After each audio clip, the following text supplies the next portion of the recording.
Reed didn't crash so much as he landed with aggressive enthusiasm. His shuttle's alarms had gone off 3 minutes before re-entry, flashing red warnings in every language it knew. Overheating coolant systems, fuel reserves near zero, a cracked rear thruster that had finally given up on physics. By the time he skimmed the rocky outer cliffs of the desert moon, he was no longer flying so much as dropping, guiding the vessel's descent with a practiced grip and blind faith that the ground wasn't immediately lethal. Dust and wind smacked the hull as he skidded across the crumbling terrain and slammed to a halt against a sand-slick ridge.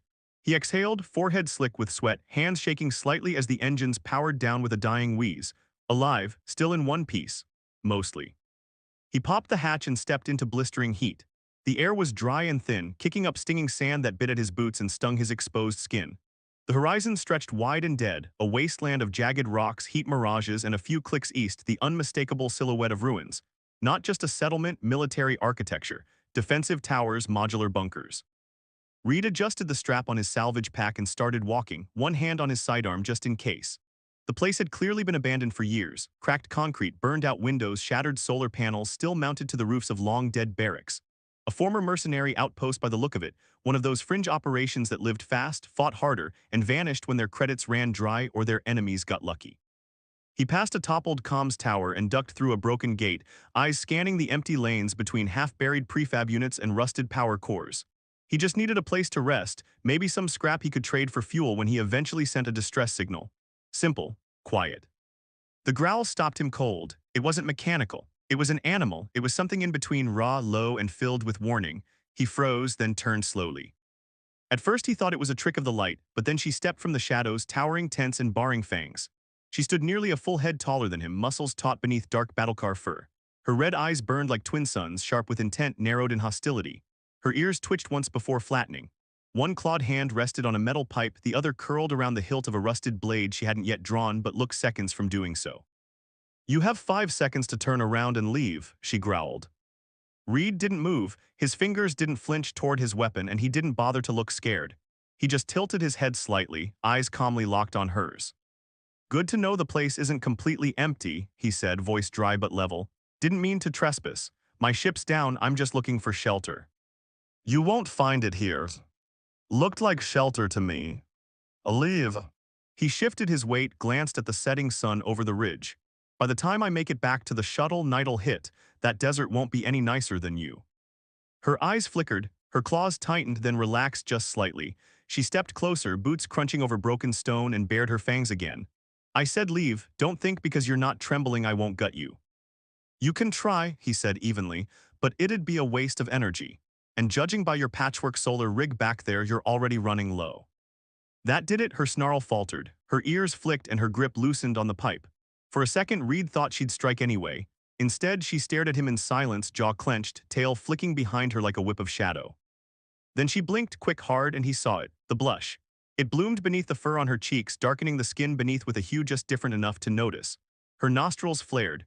Her eyes darted away for half a second too long, and when she met his gaze again, there was no snarl, only confusion and something more fragile behind the steel. "You're either stupid," she muttered, "or suicidal." "Just tired," Reed said, stepping forward slowly and maybe a little stubborn.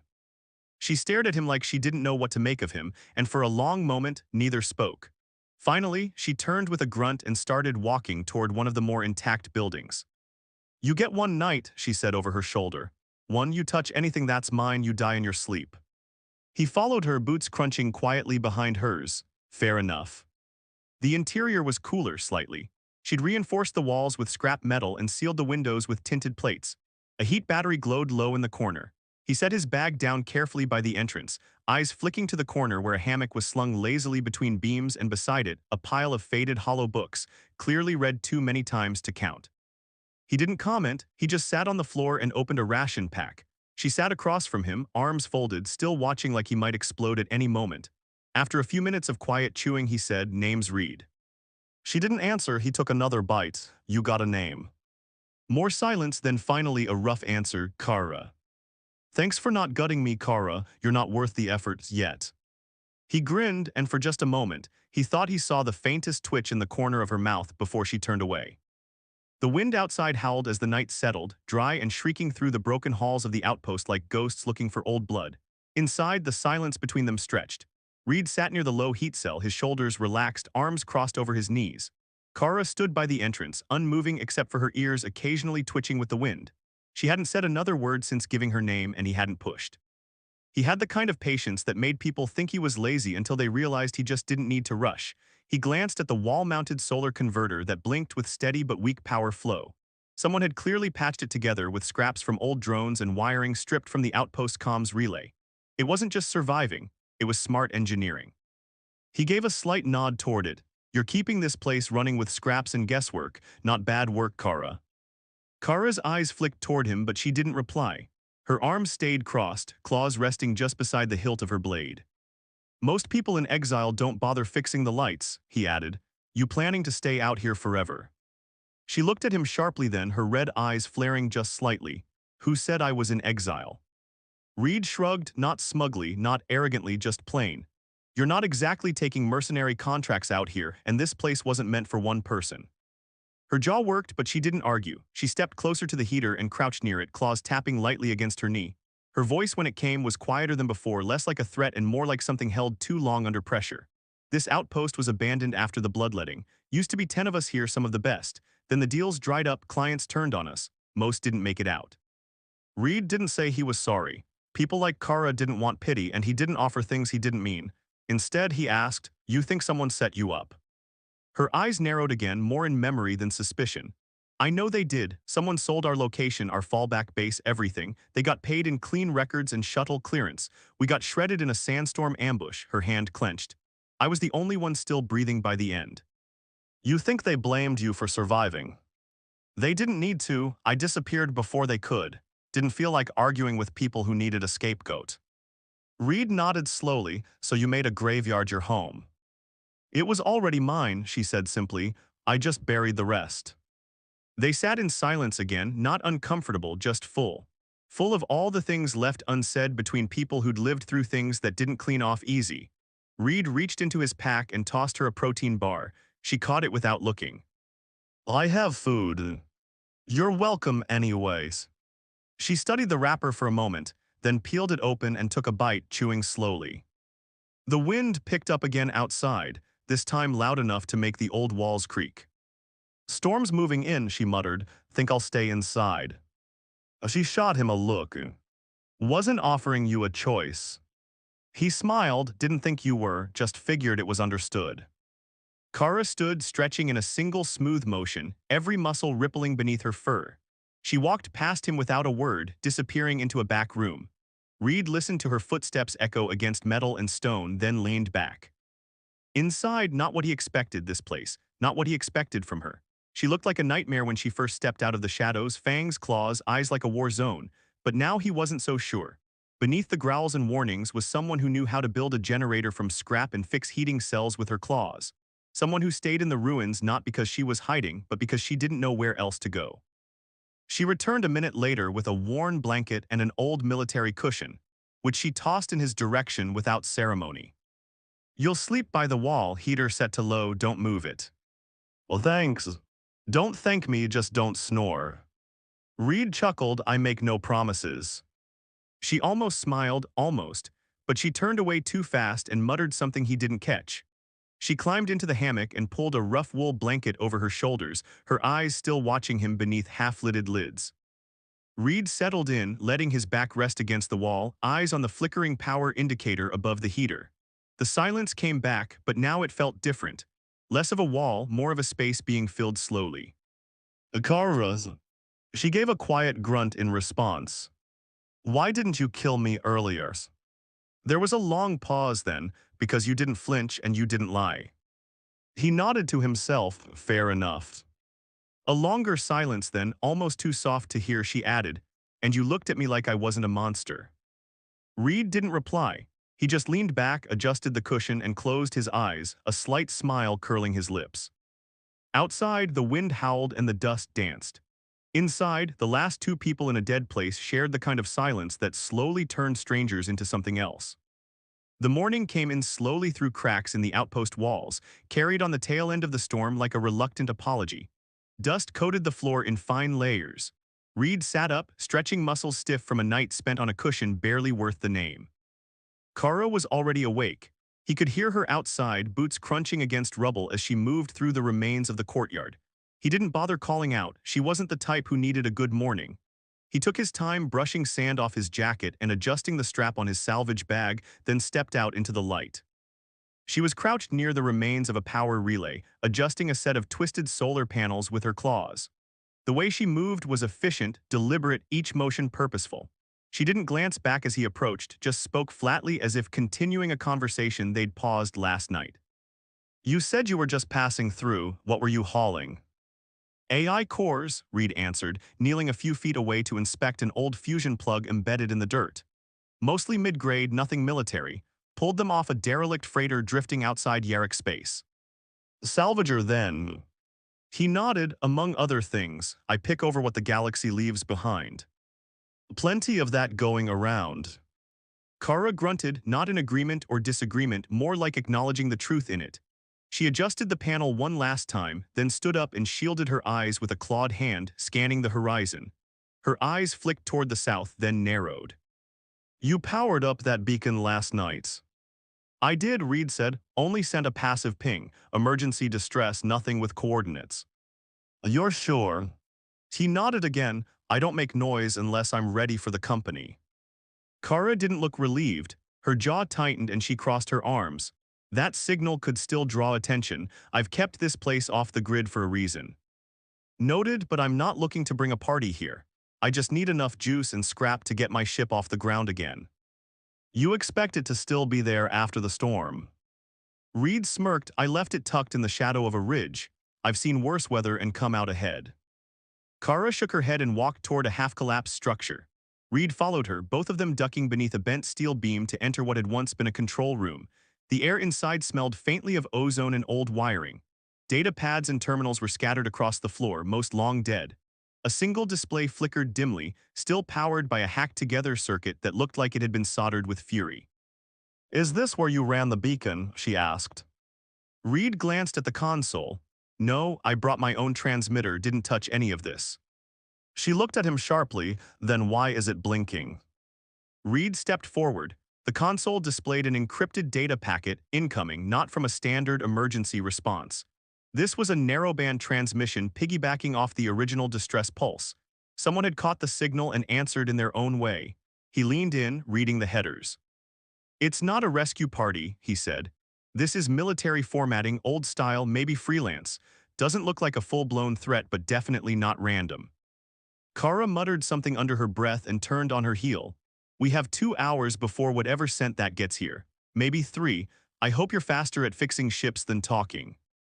Reed didn't follow her immediately. He stood still for a few seconds, staring at the blinking console, wondering what kind of shadow had picked up their scent. It could be scavengers, could be mercenaries, could be ghosts from her past. And if they were coming for her, he'd brought the storm to her doorstep. He cursed softly and headed after her. They worked without talking. She started dismantling the last of the solar junctions while Reed scavenged usable parts from the collapsed tech shack near the edge of the compound. His hands moved quickly, stripping clean wires and functional processors, bundling them into his pack. Sweat clung to his back beneath his jacket, but he didn't slow down. Whatever was coming, it wasn't going to give them a second chance. Back at the command station, Kara had started rigging an automated decoy pulse, a trick mercenaries used to buy themselves breathing room. If the inbound signal was hostile, it might follow the false trail into the canyons north of the ridge. It wouldn't hold forever, but it might be enough. "You're good at this," Reed said as he handed her a fresh capacitor. "Too good for someone who walked away from the trade." "I didn't walk," she said, not looking up. "I crawled bleeding with most of my unit dead and my name poisoned." "But you're still here, still building things, fixing systems. You could have let all this rot." Kara glanced at him. "What are you fishing for?" "Nothing," he said, just thinking out loud. She studied him for a beat, then turned back to the panel. "People think surviving means hiding. Sometimes it just means staying busy long enough to stop screaming inside." He didn't argue, he couldn't. Her voice wasn't angry, just honest. They finished the decoy and climbed the old lookout post to install the transmitter. The desert stretched below them, sand and stone and silence. No signs of incoming ships yet, but it was only a matter of time. Kara leaned on the railing, her profile framed against the wind and sun. Her ears twitched, catching faint tremors Reed couldn't hear yet. Her voice came low, almost uncertain. You don't act like a man who scares easy. I learned a long time ago that fear doesn't stop bullets or lies or pain. Then what does? Sometimes nothing, sometimes you just take the hit and keep walking. She nodded slowly, her gaze fixed on the horizon. You're not what I expected. Likewise, Reed said, I expected a monster. She turned toward him, expression unreadable. And now I see a woman who's been hurt but still stands tall. That's more than most. For a moment, Kara didn't say anything, then her tail gave a single flick and the corner of her mouth twitched. Don't get soft on me, human. Wouldn't dream of it, but her ears were pink again. They spent the next hour tightening defenses.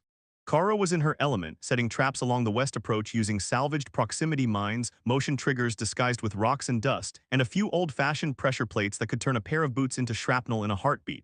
Reed stuck close, not interfering, not slowing her down, but learning as he watched. She moved like she was born in this place, each step measured, each decision fast but calculated. There was no doubt in her movements. Whatever she'd lost, whatever exile she lived in now, her instincts were still sharp as ever. Reed found himself hauling broken support beams to fortify the main entrance, welding them into a rough barricade. It wasn't pretty, but it would hold long enough to buy time in a fight. The work kept his hands busy and his mind focused. He'd been in firefights before, even ones where the odds looked worse than this, but something about this outpost and its buried ghosts made the air heavier. It wasn't just another scavenger hunt gone sideways. It felt personal now, though he didn't know why. Kara returned from the perimeter, dust streaked across her fur tail, flicking with tension. She dropped a small canister by the wall and looked at him with a nod. North side's done. We'll have 5 points of warning, more if they bring something heavy. You think it's America? Feels like it. They don't broadcast like bounty hunters, too professional. Not enough chatter to be pirates either. Reed wiped sweat from his brow. Friends of yours. She let out a humorless laugh. Not anymore. They stood in silence for a beat. The wind had slowed, but the tension hadn't. He could see it in her eyes, calculating, assessing, always aware of every sound and shift. She was ready to fight, but not out of bloodlust. This was survival. This was someone who had been pushed one time too many. You don't have to stay, she said, not looking at him. You should go. They're coming because of that signal, your signal. I know. Her eyes turned on him, sharp and serious. Then why are you still here? He didn't answer immediately. He didn't deflect with a joke or act like it didn't matter. He met her gaze, calm and steady. Because I brought this here and I don't run just because things get hard. Kara stared at him, something flickering behind her eyes, a shift in weight, a hesitation she wouldn't let anyone else see. She didn't say thank you, that wasn't her style. But her stance changed just slightly, and when she turned to walk inside, her pace was slower, less guarded. Inside the command building, they gathered what weapons still worked. 2 half-charged rifles, a compact shotgun that rattled slightly when moved, and a set of thermal grenades Reed wasn't sure would even detonate. Kara inspected each one with a critical eye, setting them out on a bench like old tools of a trade she'd once sworn off. She picked up one of the rifles, ran a claw along the grip, then handed it to him. You know how to shoot. Well enough, don't aim at anything you're not ready to kill. Sound advice. Kara loaded the shotgun with smooth, practiced motions. I don't kill for sport, I don't kill for pride, but I kill when someone comes to take what's mine. Reed nodded, understood. They took positions in the main lookout post, which gave a clear line across the southern approach. The rest of the outpost lay quiet beneath them, half-buried structures, broken towers, a place that had seen too many ends. From here, the horizon looked endless, like the rest of the galaxy had forgotten this piece of sand ever existed. You built a home here, Reed said, not as a question. I built a cage, Kara replied, but it's one no one else controls. He looked at her, you don't have to stay in it forever. She glanced at him, ears twitching. Don't start pretending I'm some fragile soul waiting for rescue. That's not what I see. Then what do you see? I see someone who survived something no one should have, and still found a way to hold herself together. Her expression faltered just a hair. She turned away, eyes on the ridge. You talk too much. You listen too closely. She huffed, but he saw the edge of her mouth pull. Not a smile, not really, but not nothing either. Time passed, the sun moved higher, casting longer shadows across the outpost. Then the motion alarm chirped, soft, distant, but unmistakable. Kara was up in an instant, eyes scanning the horizon, rifle in hand. Reed followed, heart already steady, breath slow. Three figures moved through the far dusk, dark shapes against the sun-blasted backdrop. They moved with tactical precision, sweeping from cover to cover, covering angles, advancing in a methodical pattern. Professionals. Kara tracked them through the scope. Only three for now, she lowered the rifle. We don't shoot unless they breach the perimeter. You think they'll talk? No. Reed checked his weapon, then leaned against the wall beside her. Then we hold. She nodded, no fear in her posture, only cold readiness. When the lead figure reached the edge of the outpost, Kara activated the first warning mine. It triggered with a sharp snap of light and smoke, non-lethal but loud enough to make them freeze. The figures regrouped, one of them signaling with hand signs. They're trying to split wide, Reed said. Won't work, too much debris. They'll bottleneck at the southern path, and when they do, we make them regret it. Reed smiled, now you're speaking my language. Kara didn't reply, but her red eyes locked with his for a moment longer than necessary. They crouched low, waiting. The dust began to stir again as footsteps approached the choke point. Reed raised his rifle. Kara shifted beside him, tail still, shoulders tense. There were no words exchanged, none needed. In this moment, they were no longer strangers, no longer a scavenger and a beast woman exiled in the sand. They were a team, and they were ready. The first shot didn't come from Kara or Reed. It came from one of the mercenaries trying to test the trap line, a low hiss of plasma that grazed the outer barricade, followed by a sharp burst that lit the air for a split second. Reed ducked instinctively, but Kara didn't even flinch. She was already sighting down the ridge, calm and composed, like a predator watching her prey make a fatal mistake. Her fingers didn't tremble as she squeezed off a return shot, not aimed to kill, just a warning.